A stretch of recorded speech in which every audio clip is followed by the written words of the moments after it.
meet the Mets. Step right up and greet the Mets. Bring your kiddies, bring your wife. Guaranteed to have the time of And how you doing, how you living, how you feeling, folks? Back for another episode of City Night Lights. Of course, I'm your host. My name's Zach. I'm back as usual, getting some more podcasting in. I can't get enough, and I'm happy to be here. Happy to getting some information out to you folks, all three that listen, but I appreciate you guys. So, with that being said, I have a former host of the show back on today. Just happened to be in town, making his ring around the rosy, I guess. My former co-host, Adam. Adam, how you doing, brother? Long time no see. Evening, Zach. I am so happy to be back here in the studio, and I am so ready to talk some Mets. I feel like even though it seems like not a lot has been going on, it almost feels like at the same time a lot has been going on, and there's a lot to talk about this team. May not be a lot of major movements going on with the Mets team, but we've seen a lot of minor developments, and you know what that means? A lot of minor developments can make up into a mountain of development. So I like to see the direction the Mets are going. They are being active, even if we don't feel like they are being active. So with that being said, I just kind of wanted to shoot this shit with Adam, another Mets fan over here, just about what's going on. So Adam, my first big thing is, right now, what I want to know... Hold on, let me get out my questions. I wrote all these questions down and get this shit ready. An interview. Yeah, sure. What's called? What do you think of the move so far, brother? How do you think the Mets offseason has looked so far? What do you think it looks like? What have we done right? What have we done wrong? Yeah, so the overall offseason, it played out very episodically. At first, it was, all right, we're going to aim to go get the big names because that's what we can do. And I don't know if how much of a deal we made for Ohtani, but then we did get a good attempt at Yamamoto. We didn't get any of the big names that we wanted, the big pitching names. So we shifted our focus into one-year deals, and I'm all for it. I actually do enjoy the one-year deals. I think with the money situation that the Mets are in, that it makes a lot of sense just to keep it at one-year deals so that next year we have so much more flexibility. Flexibility is very important and not being locked down in bad contracts. No, it's very fair. I mean, clearly, this is a rebuilding year. It's not a, reload year where it's you grab two guys, you're ready to go back and make a playoff push. I mean, the Mets are clearly a team that needed more than that after this previous trade deadline where they blew up everything they had worked so hard for in the offseason prior. Now, I'll definitely agree with you. They've made a lot of good little moves, but I think some of their little moves can be scrutinized a little bit here and there. I just, sometimes I look at some of these moves and I go, I would have liked this guy, or did we try with him? He's still available. So I have some opinions on some specific players. Oh, of course. But, hey, man, that's just me personally.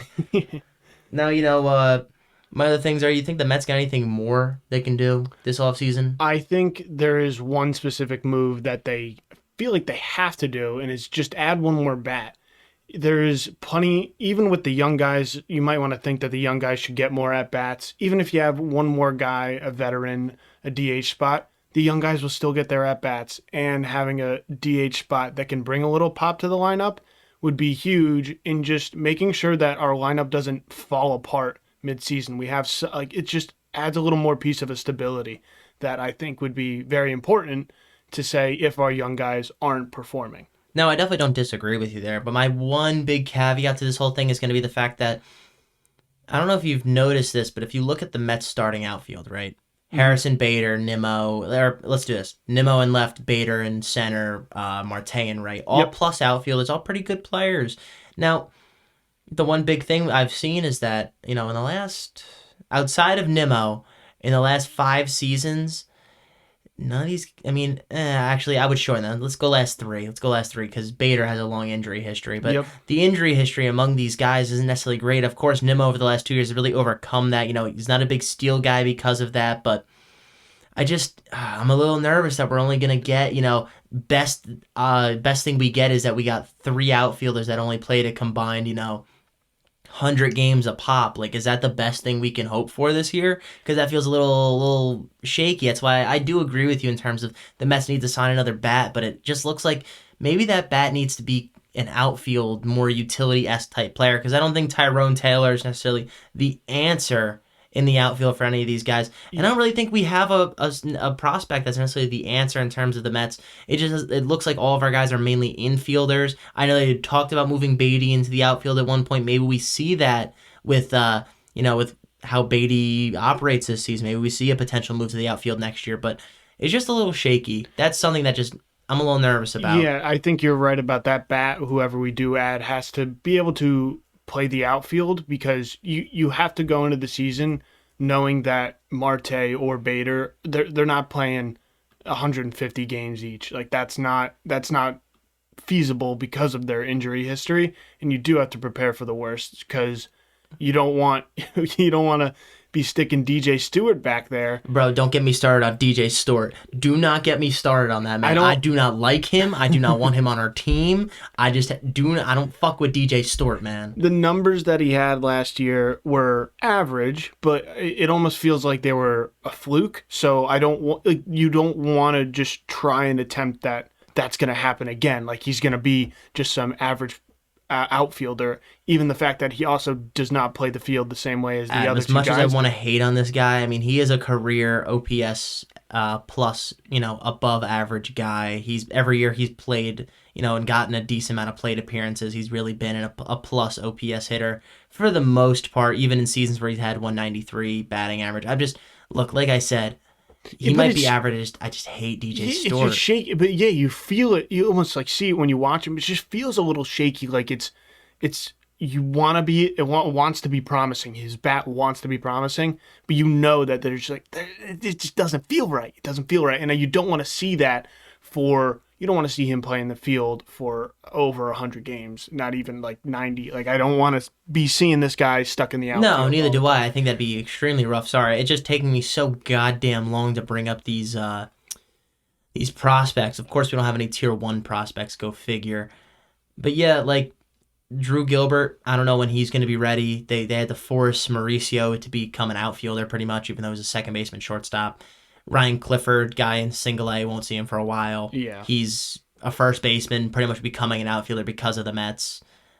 Let's see. I mean, that's about it. That's it. Oh, Alexi Ramirez. I can't believe it says he's in high A. I feel like he's higher than high A, but he might be a guy that we see coming to the league pretty soon. Yeah, Alex Ramirez. I'd say Gilbert and Ramirez might be the only two people we call up. Other than that, it's really just a development year for Alvarez. You'll see them try to bring up Tidwell and Christian Scott and Mike Vassell. These are 3 guys I've heard their names thrown around a couple times. Okay, yeah, I know their pitching prospects are not there yet, but I'm just not a fan of what the Mets have in their current system. They got a lot of middle infielders, which just, in terms of what we have, I mean, yeah, we could see maybe we potentially move McNeil into the outfield, but I'm not a fan of that setup.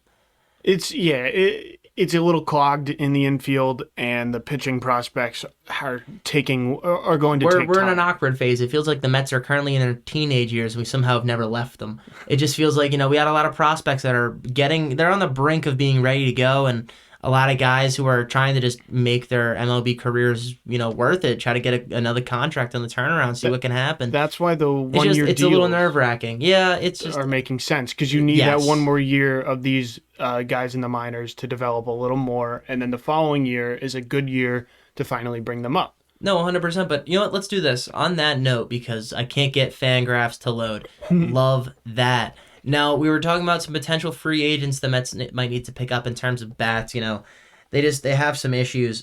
I just wanted to discuss the one possible pickup in terms of looks like I lost my Mets page. One possible pickup in terms of DH. Who would you look for? Who's your guy? Justin Turner was that guy, because I would have liked a little third base security if Beatty or Vientos couldn't secure that corner. But now look towards more of a possible outfielder. And JD, I think, is obviously the standalone guy that we could definitely... I have no problem of outbidding and maybe paying a couple million extra for him to come here. And he'd be a reliable bat behind Pete in the lineup. Not a big Soler guy? I feel like Soler is younger, so he might be looking for something a little more long-term. And if it's anything 3 years or more, I'm not looking to put that kind of average into that, like that kind of. No, I very much agree with that. I'm not a Soler guy. I really think that we missed out on a Justin Turner reunion. I thought that would have been cool, a little third base protection there. Mm-hmm. But unfortunately, he signed with the Blue Jays on a 1-year, $13 million deal. Congratulations, Justin Turner. Yes. Now, JD Martinez, clear and easy guy you got to go with. I mean, if you look at his career numbers, and I'll quickly bring them up, he's just a dominant bat. Something the Mets just severely have needed for a long time is just an absolute dominant bat. I love how there's a dude named JD Hammer. What a fucking name. Dude, too bad he only played from 2019 to 2021. Otherwise, that would have been a dope MLB name. Yeah. I mean, I love JD. Whenever you thought he'd start slowing down, he'd say, screw it, I'm going to have a great year. So let's think about this. Let's think about this, right? Guy hits career 287, right? Which is phenomenal. Yeah. Averages 100 ribbies, 34 homers. Like, through 162 games, this guy's a fucking menace. I mean, last year alone, he played 113 games, got a little under 500 plate appearances, hit 33 home runs and 103 fucking ribbies. This is the type of guy the Mets have needed for so long. Just a unbelievable, reliable bat. Guy who's been in the league for 13 years, knows how to fucking hit. Like, this is how you teach the young guys how to hit. That's perfect. That's perfect. Even if he does that exact same thing, only plays 113 games, that's still plenty of time for Beatty to get his at-bats if you're worried about these young guys not getting their at-bats, because they'll get them. There's so many at-bats in the year that every single player on this team will get their at-bats, and these young guys will develop. And having JD there can definitely teach them a thing or two on how to be a legitimate a threat with the bat. No, it's very fair. So I'll give you a couple quick hitters real quick. A couple guys that I would also consider for the Mets to sign in this DH spot. All right. And just quick hitters, like I said. Soler, I'm out on. You're out on. And also, let's do this too. For these quick hitters, keep it short. Keep it short. Right? We'll keep it short. Little rebuttal from you. Give you my 2-piece, and we'll get out of there. All right. So, Cody Bellinger, although unrealistic. Yeah, kind of unrealistic. I feel like I don't want to put in 5 years into that man. Even if the price went down, yeah, I'd be a hard pass. Fair enough. I think if we can get him for, around that $17-18 million mark on a maybe 3 to 4 year deal, that'd be pretty swag, pretty cool. But I don't know how realistic that is. So I'm going to say he's probably a pass for the Mets, although it's a cool idea to, just kind of float around, as he is really the last marquee free agent left on the board. So then, we'll move off of Belly, even though that would kind of be a cool little signing. I'll quickly go to Will Myers, a guy who's had, he's been around the league a little bit, started in Boston, moved around, went to, I believe, San Diego, ended up on Cincinnati Reds. Yes. Right? I believe that's his career trajectory. Yeah. Yeah, he's fine. He plays a little outfield, a little first base. Pete wants a day off, want to put him in the DH role, give him a day. Yeah, he's fine. Obviously not the same power stats that you see out of most of these other guys that we might talk about, but he's a reliable bat is what I would see him as. He's a smart player. I wouldn't sweat with him playing a couple days in a row. Yeah, I look, the more I look at Will Myers' stats now, last year he had a real big down year at the age of 32. This is a guy I'm willing to take a chance on. Look, we're taking chances. I don't know, maybe I don't think we're going to personally take a chance on Will Myers. Personally, I look at his stats, he doesn't have anything that really pops off the page too much. Now, I will say, for a guy who's been in the league 11 years, it's really just a role player. I will say, out of 1, 2, he's only had 3 years where he had a negative OPS plus in terms of not being above 100. Yep. So I do give him a lot of credit there. He's been a pretty efficient bat, but yeah, man, I don't know. Yeah, I don't know if it's worth it. I mean, look, man, if we can get 2021 Will Myers, that'd be fucking dope. Guy had an OPS plus almost.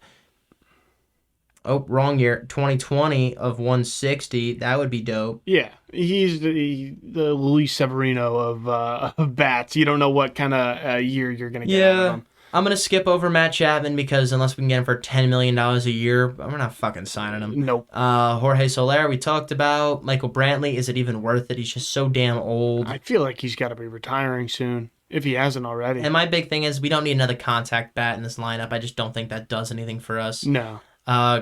Gerchik, fuck that. JD, love you. Eduardo Escobar, no way. Came and went. It would have been cool if we had signed Urshela, but we did pass on that. Now, I will throw his name in the ring for the for the DH spot. Would offer a little third base protection out here. I think that could be interesting. We could potentially see a Beatty move into the outfield with that. And that could potentially, just ramp up the development cycle of Beatty potentially. We could see what we'd have at third base and even really make this team a little more solid. Adam, what do you have on that? I kind of gave my on who? thing. Wait. First, Gio. I don't think you said his name.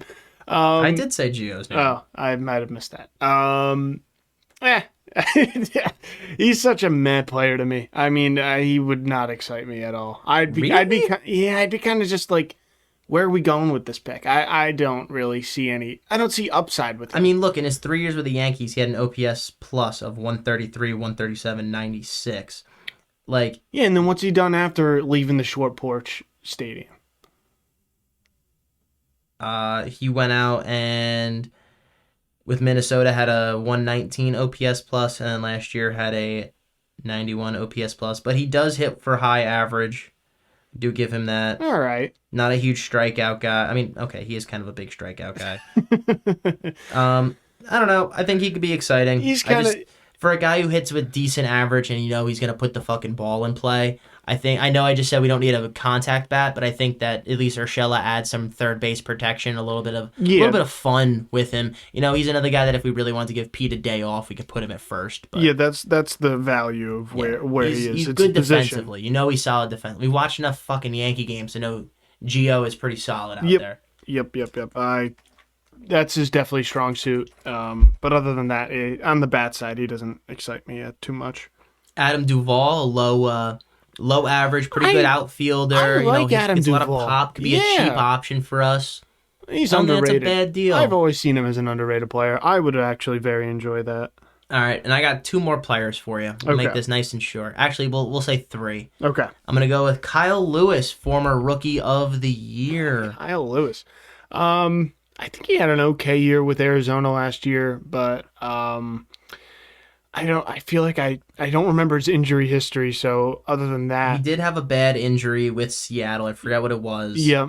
And then I don't know how he was in the Diamondbacks. I didn't follow him. I will say over the last 2 years, he hasn't played a lot of games. He's never played more than 58 games in a season. He got the Rookie of the Year in 2020, the COVID year. Every other year after that, he hasn't been really healthy. Yeah. It's really. Hey guys, let's call it. This episode got kind of cut short. Had some technical issues, so sorry about that. It was a fun episode. Kind of rounded out. I don't know if we talked about some of the things. Really, just to quickly go over pitching, we talked about how most our pitchers we don't have a lot of faith in outside of Kodai Senga, but there's a lot of upside. Some, decent chunk of downside, but a lot of upside. We just seemingly have a lot of innings-eating pitchers from, Sean Manaea, Adrian Hauser, David Peterson, Tyler McGill, Beetlejuice, Joey Lucchesi, Beetlejuice, Jose Buto, and Jose Quintana. Did I miss anybody? No, that's the whole staff. I just got to hope that these guys eat innings and don't get hurt. Perfect. We talked about the relief. We said outside of really Diaz, Raley, and Drew Smith, we didn't have a lot of faith in anybody else, but now that we have Ottavino back, that might sway us a little. That's definitely a nice add. Jorge Lopez was a great add. Glad to see him on the squad. Do have a couple other questions with some of the other relievers. Might need that a little bit more filled in. Mm-hmm. Trying to think of what else we went over. Oh, and then the last thing we talked about, we quickly did, where we thought we were going to be NL standings and NL East standings. NL East, Adam said third place, being an 82 and 80 team, would be the last wild card team in and out. Last in, first out. Little LIFO right there. Little accounting terminology for you. And then finally, what I said is I had the Mets winning, I said 85 games, and I also think that they might end up just shorting out the Phillies in terms of, second place, but really third place is probably where we're going to be. But I'm going to predict second place so we don't have the same fucking opinion every time. And, yeah, I think in terms of the NL, we'll also be in the second wild card spot because fuck having the same opinion every time. So I think that'll be pretty decent. That'll end up going well. And that was really the rest of the episode we had talked about and sadly did not get saved. So sorry you don't get to hear the jargon about that. Oh, I also included a joke about how Adam doesn't actually listen to any of the podcasts anymore. I thought that was kind of funny. Hope you guys get to enjoy that at least a little bit. Adam, unfortunately, does not listen to nearly enough of the podcast. I had to give him a whole refresher on the Mets. I'm going to listen to all of them once I get home.